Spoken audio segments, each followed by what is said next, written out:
Today I am going to take the topic of class 12 mathematics, that is determinant या फिर सार। ठीक है, इन चैप्टर नंबर 3 हमने पहले ही पढ़ चुके हैं कि मैट्रिसेस क्या होता है। ठीक है, मैट्रिक्स हमारा थोड़ा सा रिवीजन हम कर देते हैं। मैट्रिक्स हमारा क्या है, जब भी हम एंट्रीज रोज और कॉलम्स की फॉर्म में लिखते हैं तो उसे हम मैट्रिक्स कहते हैं। जैसे कि यहाँ पे सपोज दो मेरे पास फ्रेंड्स है, राधिका एंड सिमरन, राइट, और इनके पास हमें पेन और सपोज कॉपीज की आपको एंट्रीज लेने की, किसके पास कितना है। ठीक है, तो सपोज राधिका के पास 2 पेन एंड 3 कॉपीज हैं, सिमरन के पास 1 पेन एंड 4 कॉपीज है। तो इस डेटा को आप सिंगल रो या सिंगल कॉलम में नहीं लिख सकते हो। तो अगर रोज और कॉलम्स में आपको इस तरीके से एंट्रीज भरनी पड़े तो उसे हम मैट्रिक्स कहते हैं, और इसके आपने अलजेब्रा चैप्टर नंबर 3 में आपने की है। अब हम बात करेंगे डिटर्मिनेंट की। डिटर्मिनेंट है क्या और इसका यूज क्या है। जैसे आप साइमल्टेनियस इक्वेशंस के बारे में जानते हो, आपने क्लास 10 में भी पढ़ा है रैखिक समीकरण। जैसे कि मैं यहाँ पे एक रैखिक समीकरण लिख रही हूँ, a1x plus b1y equals to c1। अब मैं साइमल्टेनियस इक्वेशन लिखने वाली हूँ यहाँ पे a2x plus b2y equals to c2। अब हम इसे सॉल्व कैसे करेंगे, यहाँ पर सॉल्व करने का, जैसे कि हम क्लास 10 में बहुत सारे मेथड पढ़ चुके हैं कि हम इसे ग्राफिकली भी सॉल्व कर सकते हैं, एलिमिनेशन से भी सॉल्व कर सकते हैं, लेकिन हम इसे डिटर्मिनेंट से भी सॉल्व कर सकते हैं। अब आप कहोगे कि जब हमें ऑलरेडी इसको सॉल्व करना आता है तो हम डिटर्मिनेंट क्यों पढ़ रहे हैं। देखो ऐसा है कि यहाँ पे सिर्फ 2 इक्वेशंस हैं, 2 वेरिएबल्स आपने निकालने हैं, तो आप कोई भी मेथड अप्लाई कर सकते हो। लेकिन different field of engineering and science क्या होता है कि आपके पास इतनी साइमल्टेनियस इक्वेशंस हो जाती है कि बहुत सारे वेरिएबल्स हो जाते हैं जो कि आपको ग्राफिकली या फिर दूसरी मेथड से सॉल्व करने मुश्किल हो जाते हैं। तो उसके लिए हेल्प करता है आपका डिटर्मिनेंट। ठीक है, अब देखिए डिटर्मिनेंट इसमें अप्लाई कैसे करते हैं। देखो इसके कॉरस्पॉन्डिंग में से मैट्रिक्स की फॉर्म में कैसे लिख सकती हूँ। मैंने एक्स वाई के कोफिशिएंट्स जो है एक मैट्रिक्स की फॉर्म में ऐसे लिख दिए, a1 b1 a2 b2, right, ये आपने लिख दिया। यहां आपने दूसरी मैट्रिक्स में लिख दिया x y, और इधर आपने लिख दिया c1 c2। अगर आप देखो, जैसे कि आप मैट्रिसेस का मल्टीप्लिकेशन जानते हो, तो मैट्रिसेस का मल्टीप्लिकेशन अगर आप करते हो तो a1 किससे जाके मल्टीप्लाई होगा, x से, b1 किससे जाके मल्टीप्लाई होगा, y से। तो ये b1, यही आपके पास इक्वेशंस आ जाएंगी। ठीक है, और इसकी हेल्प से आप इसे आगे हम सीखेंगे, इससे आप इजीली जो है x और y की वैल्यूज निकाल सकते हो। लेकिन अब बात आ रही है डिटर्मिनेंट की। डिटर्मिनेंट क्या है, ठीक है, अगर आपको याद हो, आपने क्लास 10th में पढ़ा है कि ये इन साइमल्टेनियस इक्वेशन का सॉल्यूशन, यूनिक सॉल्यूशन, मतलब एक अद्वितीय जो इसका हल है वो कब एग्जिस्ट करता है, जब a1 अपॉन a2 जो होता है आपके पास वो b1 अपॉन b2 के इक्वल ना हो। ठीक है, यानी कि हम कह सकते हैं, इसका अगर मल्टीप्लाई में इधर कर दूं a1 b2 और इसका मल्टीप्लाई इधर करके फिर इधर ले आऊं, तो minus a2 b1 should not be equal to 0। तो जो ये वैल्यू है ये एक्चुअली इसके करस्पॉन्डिंग एक डिटर्मिनेंट है।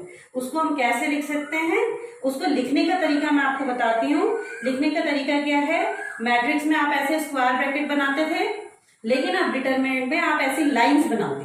ठीक है, और लिखा ऐसे ही जाएगा, जैसे a1 b1 a2 b2, और इसको सॉल्व करने के बाद ये इसका मल्टीप्लिकेशन यहां हो जाता है a1 b2, और इसका मल्टीप्लिकेशन यहां हो जाता है a2 b1, और इसको हम कर देते हैं सबट्रैक्ट। तो आप देख रहे होंगे कि ये वैल्यू और ये वैल्यू सेम है।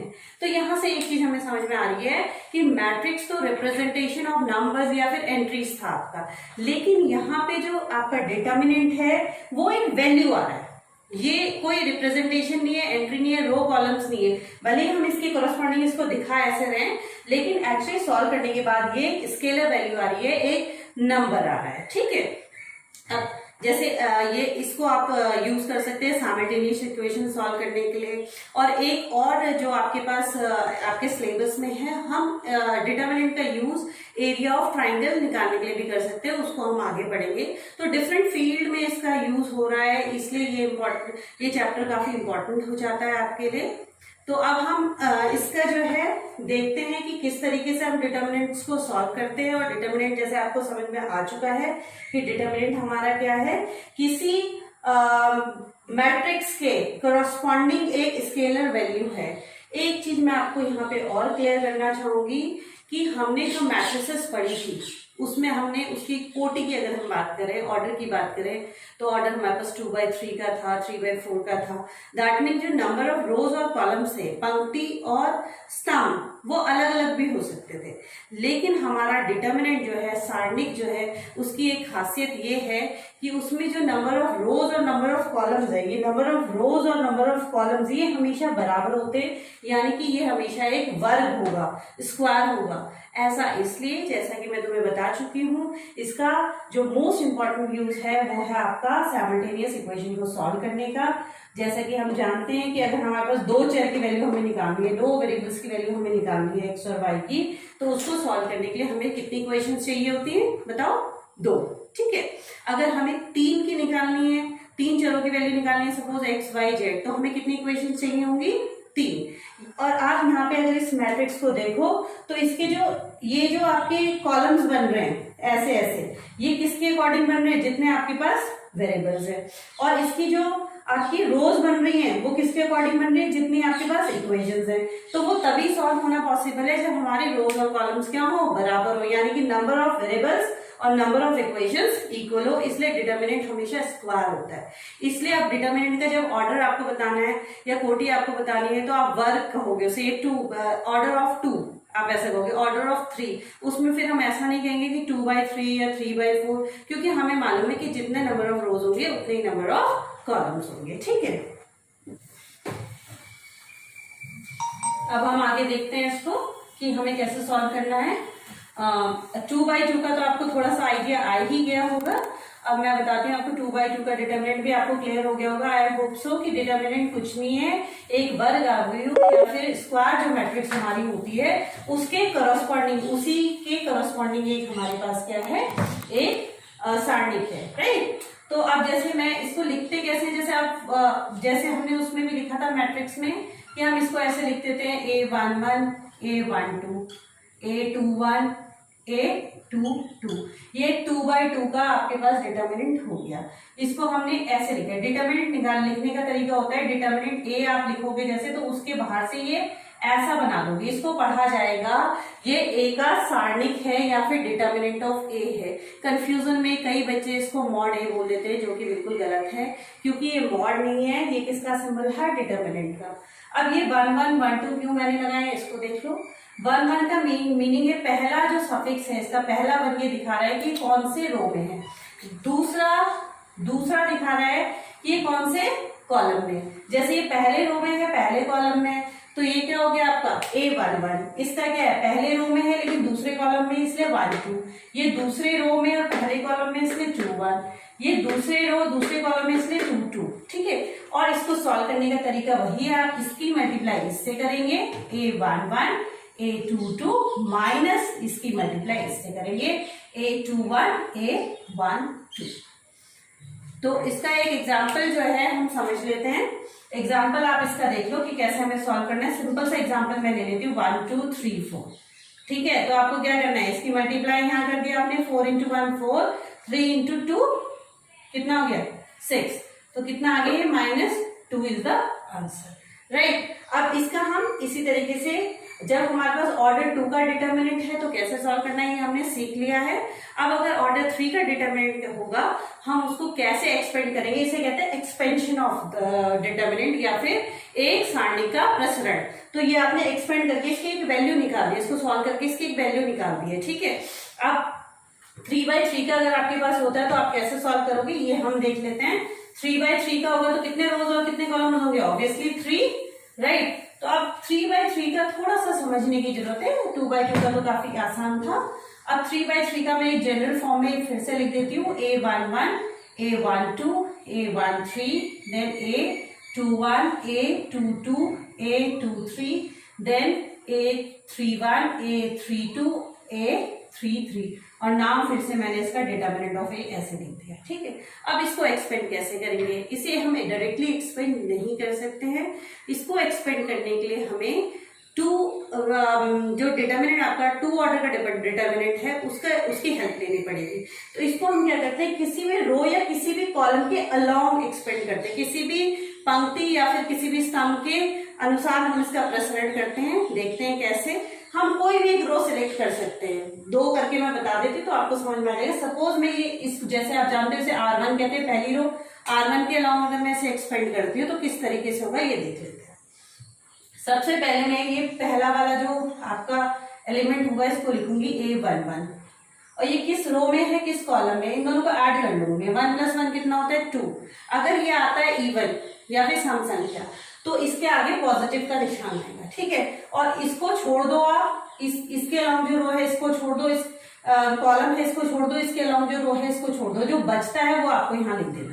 तो ये आपने छुपा दिया, ये छुपा दिया। स्टार्टिंग में आप ऐसे कर सकते हो, बाद में हैबिचुअल हो जाओगे तो इजीली हो जाएगा। A22, A23, A32 और A33, क्योंकि ये दोनों तो हट गए, ये बचा आपके पास। ठीक है, अब दूसरा एलिमेंट क्या है इसका, फर्स्ट रो है लेकिन सेकंड कॉलम में 1 + 2 कितना होता है 3, जो कि एक विषम संख्या है या फिर ऑड नंबर है। और अगर ये ऑड आएगा तो इसके आगे लगता है माइनस। ये आपको याद रखना है कि अगर ऑड का देखो जहां पे नंबर होंगे आपको पता नहीं चलेगा, आपको ये देखना है कि कौन से रो और कौन से कॉलम में, उनको ऐड करके देखना है। अगर वो आपकी इवन नंबर आता है तो पॉजिटिव रहेगा, ऑड नंबर आएगा तो वो नेगेटिव रहेगा। जैसे यहाँ पे 1 + 2 3 आ रहा है जो कि ऑड नंबर है, विषम संख्या है, तो यहाँ पे माइनस आने वाला है। और इस समय हम क्या करेंगे, इस समय हम इस कॉलम को, इस रो को छोड़ के जितना बचेगा उसको यहाँ लिख देंगे।